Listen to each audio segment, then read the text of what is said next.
আসসালামু আলাইকুম প্রিয় বিহারবৃন্দ, আশা করি সকলেই ভালো আছেন। আমি আপনাদের জন্য অনেকদিন পর একটি নতুন টিউটোরিয়াল করতে যাচ্ছি, তা হচ্ছে কিভাবে আপনারা এপিএস এর পরিবর্তে যে এপিএসএস ফর্মটি জমা দিতে হবে বা পূরণ করতে হবে সেই বিষয়টি আমি এ টু জেড দেখাবো। এই ভিডিওটি শুরু করার আগে তাই আপনাদের কাছে আমার ছোট্ট অনুরোধ, আমার চ্যানেলে যদি আপনারা নতুন হয়ে থাকেন তাহলে আমার চ্যানেলটিকে অবশ্যই সাবস্ক্রাইব করবেন, আর যারা ইতিমধ্যে সাবস্ক্রাইব করেছেন তাদেরকে অসংখ্য ধন্যবাদ। তাহলে চলুন শুরু করা যাক। তো আমরা এখনো প্রথমেই যে এপিএসসির যে ড্যাশবোর্ডটি রয়েছে সেখানে প্রবেশ করছি। দেখুন, বার্ষিক প্রাথমিক বিদ্যালয় পরিসংখ্যান এপিএসএস 2025 শুরু হয়েছে। ঠিক আপনারা ইন্টারফেসে এটা দেখতে পারবেন। আমাদের মাত্র 19 দিন সময় রয়েছে। আমি এখন একটি এপিএস ফর্ম পরিপূর্ণ করে রেখেছি, কারণ সময় বাঁচানোর জন্য আমি জাস্ট মূল বিষয়গুলো আপনাদের দেখাবো কিভাবে আপনারা এটা পূরণ করবেন। তো জাস্ট এখান থেকে ক্লিক করবেন, এপিএসএস জমা দিন, এখানে জাস্ট ক্লিক করবেন। ক্লিক করার পরে কিন্তু আপনি দেখতে পারবেন ইতিমধ্যে দেখুন আমি 98% ইতিমধ্যে পূরণ করে রেখেছি। তবে প্রথমে রয়েছে বিদ্যালয়ের তথ্য। এই যে বিদ্যালয়ের তথ্য, এগুলো আমরা এপিএসসি তে আগেই পূরণ করে রাখছি।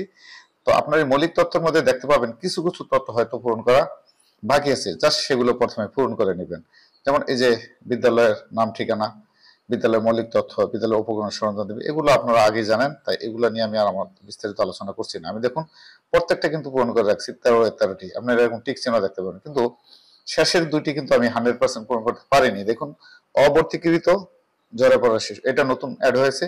তো এখানে যদি ক্লিক করে দেখুন লেখা রয়েছে যে চিহ্নগুলো স্টার চিহ্ন অর্থাৎ লাল স্টার চিহ্ন দেয় সেগুলো ম্যান্ডেটরি। এখানে কোনো ম্যান্ডেটরি ডাটা নেই, তাই এইটা 100% না হলে আমাদের চিন্তার কোনো কারণ নেই। আবার পরবর্তীতে আরেকটি অপশন রয়েছে, দেখুন আমি সেই বিষয়টি আপনাদের দেখাচ্ছি। সেটা দ্বিতীয় যে আরটি রয়েছে, এই এটাও পরিপূর্ণ হয়নি আমার। দেখুন ফটো বা গ্যালারি তথ্য, এখনো বর্তমানে ফটো নেওয়ার অপশন বন্ধ আছে বিধায় এখন আপনি ফটো আর যুক্ত করতে পারবেন না। যেমন আমার ইতিমধ্যে দেখুন 6টি ফটো দেওয়া আছে, পেজ দেওয়া আছে, বাকিগুলোতে আমি চাইলেও আর কোনো ফটো যুক্ত করতে পারছি না। অতএব এই ডাটা ম্যান্ডেটরি নয়, কাজেই এটিও যদি আপনি না ফিল আপ করেন তা তো আপনার কিছু যায় আসে না। তাহলে আপনি যখন জমা দেওয়া শুরু করুন তখন লেখা আসবে শুরু করুন, আপনি শুরু করার পরে আপনাকে এই ইন্টারফেসটিতে নিয়ে আসবে। তো আমরা এখন নতুন করে কি করব, নতুন করে যে বিষয়টি আমাদেরকে যুক্ত করতে হবে, দেখুন শিক্ষার্থী সংক্রান্ত শ্রেণীভিত্তিক তথ্য, আর একটি তথ্য রয়েছে শিক্ষক শিক্ষিকার তথ্য। তবে প্রথমে আমি শ্রেণীভিত্তিক, এই যে 128টি, প্রতিটা বিষয় 122টি, আর প্রথম শ্রেণীতে রয়েছে একটি 28টি তথ্য। তা আমি প্রথম শ্রেণীটা আপনাদের ফিল আপ করে প্রথমে দেখাচ্ছি এবং দ্বিতীয় শ্রেণী দেখাবো। এই দুইটি শ্রেণী দেখালে বাকি 3টি শ্রেণী আপনারা অবশ্যই পারবেন, কোনো ধরনের সমস্যা হবে না। তাহলে আপনার মনোযোগ সহকারে প্রথম শ্রেণীর তথ্যটি ফিল আপ দেখুন। আমি প্রথম শ্রেণীর তথ্যটি কিভাবে ফিল আপ করেছি দেখুন। প্রথমে যখন আপনি যাবেন, আমরা এখন একটু লোড নিচ্ছে, আমি এই যে দেখুন প্রথমে যে বিষয়টি, এই যে লাল স্টার চিহ্ন, এগুলো অবশ্যই ফিল আপ করতে হবে। তো দেখুন প্রথমে আমি 24 সালে এটা অটো দেওয়া থাকবে, 25 সালের তথ্য দিবেন। তাহলে বালক বালিকা এই সংখ্যাটা এখানে ইংরেজিতে দিতে হবে, বাংলা দিলে হবে না। দেখুন 18 15 আমি 33 দিলাম। এরপরে রয়েছে শাখা ভিত্তিক সেকশন ভিত্তিক তথ্য। এখানে আমরা বালক বালিকা, তো আমাদের বালক বালিকা কোনো সেকশন নেই, আমাদের সেকশন হচ্ছে যৌথ। আমি 33 জন আমাদের ছাত্রছাত্রী যৌথ সেকশনে আছে, আমি 33 লিখে দিলাম, ওকে হয়ে গেল।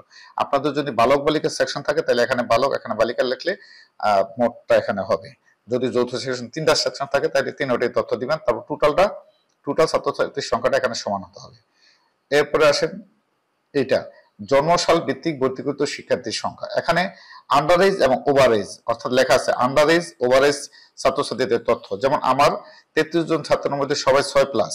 এমনও হতে পারে যদি আপনার প্রথম শ্রেণীর কোনো শিক্ষার্থী 5+ থাকে তাহলে এখানে দিবেন, যদি 7+ কোনো শিক্ষার্থী পাওয়া যায় তাকে এখানে দিবেন, 8+ থাকলে এখানে দিবেন। সেখান থেকে এই 6+, 7+, 8+ মিলে আপনার যদি শিক্ষার্থীর সংখ্যা বালক 18 জন হয় তাহলে 18 জনের যোগফল ঠিক থাকতে হবে। ঠিক একইভাবে বালক বালিকার ক্ষেত্রে আপনি যেমন আমার শ্রেণীতে সবাই 6+ রয়েছে, কিন্তু আপনার কিন্তু 6+, 7+, 5+, 8+ও থাকতে পারে প্রথম শ্রেণীর শিক্ষার্থী। সেক্ষেত্রে আপনারা যে যত বছর বয়সী তাকে এখানে দিয়ে দিবেন, দিয়ে টোটালটা মিলিয়ে নেবেন। এটা হচ্ছে ব্যাপার। দ্বিতীয়টা হচ্ছে রিপিটার। যদি আপনার কোনো শিক্ষার্থী রিপিটার থাকে বালক বালিকা তাহলে এখানে রিপিটার তথ্য দিবেন। এরপর রয়েছে এই বিষয়টি খুব সতর্কতার সাথে পূরণ করবেন। প্রথম শ্রেণীতে এই বিষয়টি রয়েছে, অন্য শ্রেণীতে নেই। প্রাক প্রাথমিক শ্রেণী সমাপ্ত করে কিংবা সরাসরি প্রথম শ্রেণীতে ভর্তিকৃত শিক্ষার্থীর সংখ্যা। আমার প্রথম শ্রেণীর শিক্ষার্থীর সংখ্যা হচ্ছে 33 জন। এখন এই 33 জনের মধ্যে প্রাক প্রাথমিক না পড়ে সরাসরি এই বিদ্যালয়ে প্রথম শ্রেণীতে ভর্তি এরকম শিক্ষার্থী আমার নেই। অন্য বিদ্যালয়ে প্রাক প্রাথমিক সমাপ্ত করে এই বিদ্যালয়ে প্রথম শ্রেণীতে পড়তে, তাও আমার নেই। এই বিদ্যালয়ে প্রাক প্রাথমিক সমাপ্ত করে প্রথম শ্রেণী, আমার সকল শিক্ষার্থী প্রাক প্রাথমিক সমাপ্তি করে এই স্কুলেই প্রাক প্রাথমিক সমাপ্ত করেছে, তাই তো সরাসরি দিয়ে দিলাম। যদি আপনাদের এই 3 ক্যাটাগরি থাকে, তাহলে 3 ক্যাটাগরি শিক্ষার্থী মিলে যাতে আপনার মোট শিক্ষার্থীর সমান হয়, এই বিষয়টি সতর্কতার সাথে পূরণ করতে হবে, অন্যথায় সাবমিট হবে না।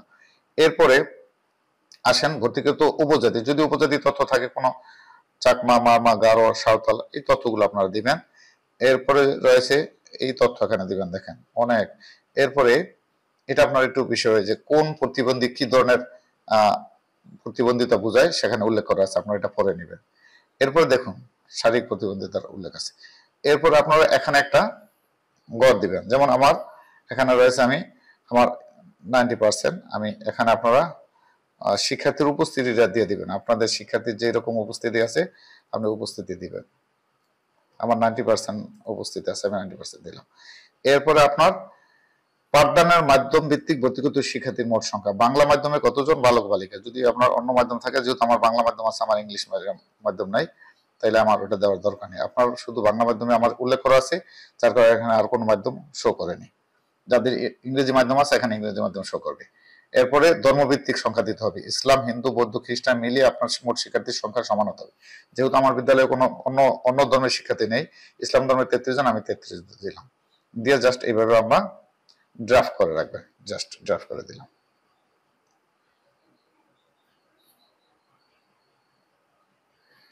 এরপরে দেখুন আমি প্রথম শ্রেণী কিন্তু ইতিমধ্যে দেখিয়েছি, প্রথম শ্রেণীর পরে আমি এখন আপনাদেরকে দেখাবো দ্বিতীয় শ্রেণী। এই যে দ্বিতীয় শ্রেণী যাচ্ছি, ঠিক দ্বিতীয় শ্রেণীতে একই রকম ভাবে আপনারা ফিল আপ করবেন, কিন্তু সেখানে আমার যে প্রাক প্রাথমিক সমাপ্ত করে কতজন এসেছিল এই তথ্যটি ছাড়া বাকি তথ্যগুলো রয়েছে।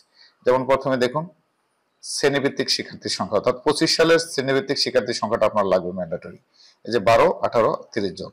ঠিক সেকশন দেখুন, আমার বালক সেকশন নেই, বালিকা সেকশন নেই, আমার যৌথ সেকশনে 30 জন আছে, আমি 30 জন দিয়েছি। এরপরে ঠিক শ্রেণীভিত্তিক বয়স ভিত্তিক, এই যে 2018 সালে যাদের জন্ম তারা আমার স্কুলে ভর্তি হয়েছে, তারা সবাই 7+ বয়সের শিক্ষার্থী, 12 জন 18 জন, আমি তো 12, 18 দিচ্ছি। যদি আমার মনে করো এমন হইতো যে আমার একজন 8+ আছে, তাহলে আমার এখানে দিত হয়তো একজন, এখানে দিতে হইতো 11 জন। দেখুন 11 জন, এই যে দেখেন এখন কিন্তু ঠিক আছে।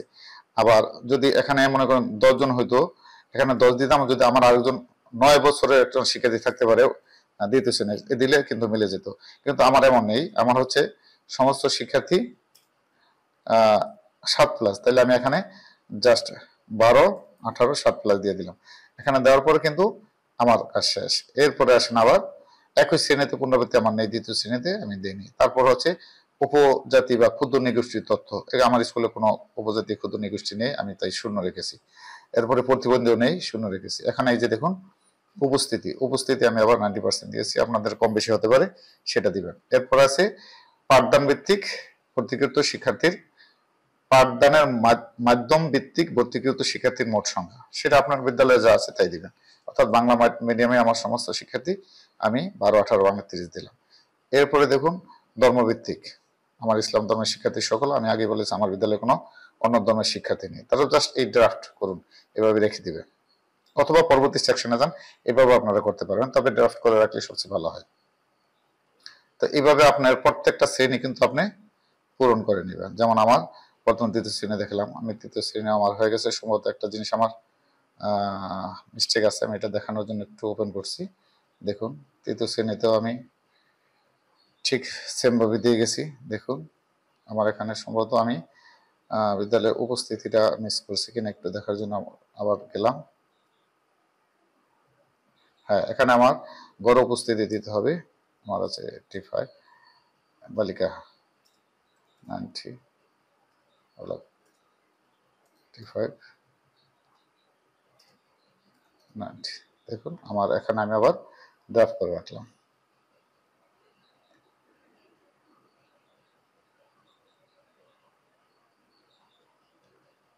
এরপরে আমার রয়েছে আর কোন শ্রেণী, আমার শুধু আর চতুর্থ। দেখুন চতুর্থ শ্রেণী এবং পঞ্চম শ্রেণী দেখি আমি আপনাদেরকে। দেখুন আমি চতুর্থ শ্রেণীর ঠিক সেম ভাবে আমি পূরণ করে রাখছি।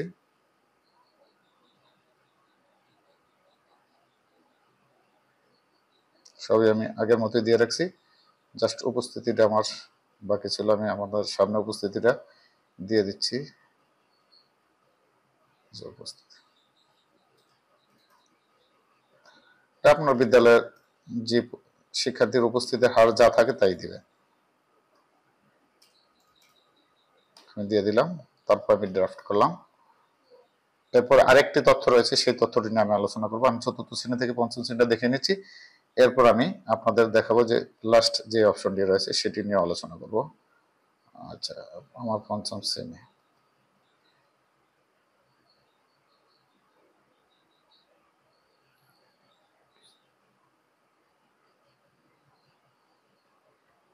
ঠিক একইভাবে পঞ্চম শ্রেণীর কিন্তু শিক্ষার্থীদের দিয়েছি। তারপরে যে বয়স ভিত্তিক দিয়েছি, আন্ডার এজ থাকলে বা ওভার এজ থাকলেও দিবেন।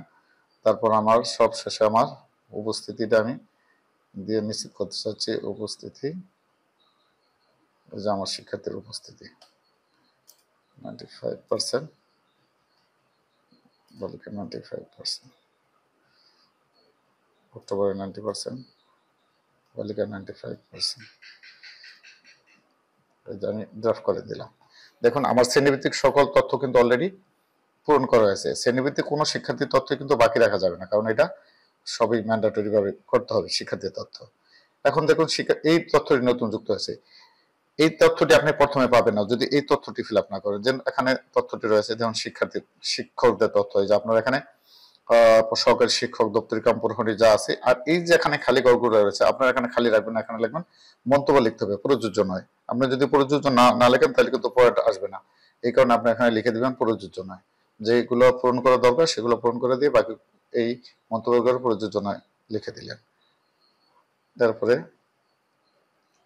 এই অংশটি ফিল আপ করার পরে কিন্তু আপনার পরের অংশটি উন্মুক্ত হবে। অর্থাৎ আমি যখন এই যে দেখুন শিক্ষক শিক্ষিকার তথ্য, এই অংশটি যখন আপনি ফিল আপ করবেন তখন এটা আবার দেখতে পাবেন। এখানে গিয়ে আবার আপনি সব তথ্যগুলো দেখতে পাবেন যে ওখানে ফিল আপ করার পরে এখানে লিখে দিবেন প্রযোজ্য নয়। যদি আপনার কোনো শিক্ষকের শূন্যপদ কতদিন অনুপস্থিত রয়েছে, কতদিন যাবত শূন্য রয়েছে, এখানে লিখে দিবেন।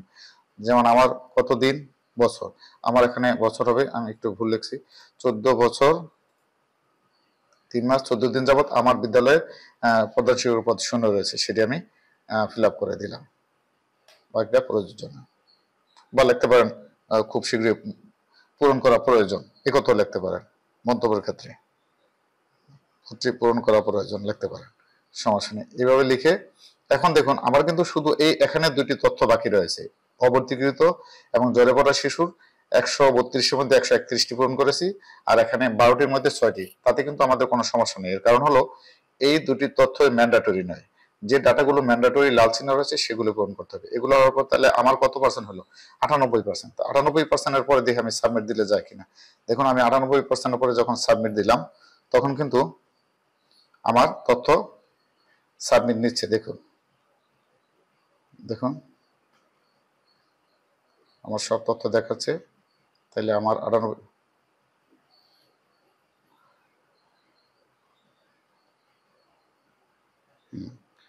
আমার 98% তথ্য কিন্তু সাবমিট নিবে। অর্থাৎ আপনার এখানে পার্সেন্ট কম বেশি হলে কোনো সমস্যা নেই, ম্যান্ডেটরি ডাটাগুলো আপনি অবশ্যই কি করতে হবে? ফিল আপ করতে হবে। দেখুন আমি সাবমিট দেওয়ার পর কিন্তু আমার ডাটা সাবমিট নিচ্ছে। আমি দেওয়ার জন্য আপনাদের দেখাচ্ছি, আমার সমস্ত ডাটা এখানে শো করতেছে সাবমিট করার আগে। এখন আপনি সাবমিট বাটন নিশ্চিত করার আগে দেখুন আমরা শুরু যাচ্ছে, একবার শেষ পর্যন্ত গেলাম। দেখুন এখন এই দেখুন আমি যদি সাবমিট দিই তাহলে কিন্তু আপনার বিদ্যালয়ে এপিএস অনুমোদনের জন্য প্রেরণ করা হচ্ছে, অনুগ্রহ নিশ্চিত করুন। আমি যদি নিশ্চিত বাটন ক্লিক করি তাহলে অবশ্যই ডাটাটি সাবমিট হয়ে যাবে। অর্থাৎ 100% পূরণ হতে হবে এমন কোনো বিষয় নেই। মূল বিষয় হচ্ছে ম্যান্ডেটরি ডাটা যদি আপনি পূরণ করেন তাহলে অবশ্যই এটি সাবমিট হয়ে যাবে। ধন্যবাদ সবাইকে এতক্ষণ সাথে থাকার জন্য।